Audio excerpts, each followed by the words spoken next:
Sa politika ng Pilipinas, may mga leader na dumadaan lamang sa kasaysayan, pero may ilan na nagiging puwersa na hindi madaling mawala.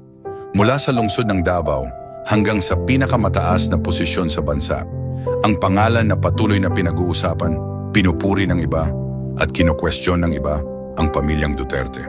Mula sa pamumuno ni Rodrigo Duterte hanggang sa kasalukuyang papel ni Sara Duterte, paano naging isa sa pinakamakapangyarihang pangalan sa politika ng Pilipinas ang pamilyang ito? At bakit hanggang ngayon, malakas pa rin ang kanilang impluwensya sa milyon-milyong Pilipino? Ito ang kwento ng kapangyarihan, suporta ng masa at ng politikang patuloy na humuhubog sa bansa. Ang pag-angat ng pamilya Duterte sa pambansang politika ay madalas iugnay sa pamumuno ni Rodrigo Duterte. Bilang dating mayor ng Davao City, nakilala siya sa kanyang matapang na estilo ng pamamahala. Noong 2016, nanalo siya bilang Pangulo ng Pilipinas, dala ang mensahe ng pagbabago, kampanya laban sa krimen at mas matapang na pamamalakad sa gobyerno. Para sa maraming Pilipino, lalo na sa mga nasa probinsya at mahihirap na sektor, nakita nila siya bilang leader na diretsong magsalita at handang hamunin ang tradisyonal na politika.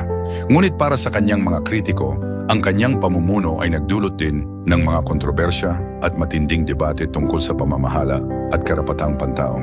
Ngayon, ang pangalan ng Duterte ay patuloy na bahagi ng pambansang politika sa pamamagitan ni Sara Duterte.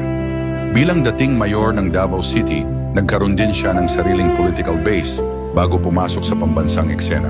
Sa halalan noong 2022, naging isa siya sa may pinakamalaking bilang ng boto sa kasaysayan ng vice presidential election sa Pilipinas. Para sa kanyang mga taga-suporta, siya ay simbolo ng pagpapatuloy ng estilo ng pamumuno na kanilang sinuportahan noong panahon ng kanyang ama. Ngunit tulad ng ibang makapangyarihang political figure, patuloy din siyang nahaharap sa kritisismo at political opposition. Ang tanong ng marami, bakit nananatiling malakas ang suporta ng maraming Pilipino sa pamilyang Duterte? Ayon sa ilang political analysts, may ilang dahilan. Una, ang imahe ng matapang na leader na handang kumontra sa elite politics. Ikalawa, ang koneksyon nila sa masa, lalo na sa mga rehiyon sa labas ng Metro Manila.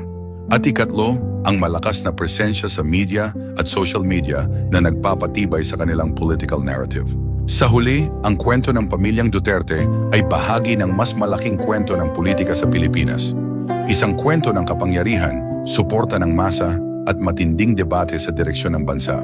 At habang patuloy na nagbabago ang political landscape, isang bagay ang malinaw. Ang impluwensya ng pamilyang Duterte ay nananatiling isa sa pinakamahalagang puwersa sa politika ng Pilipinas.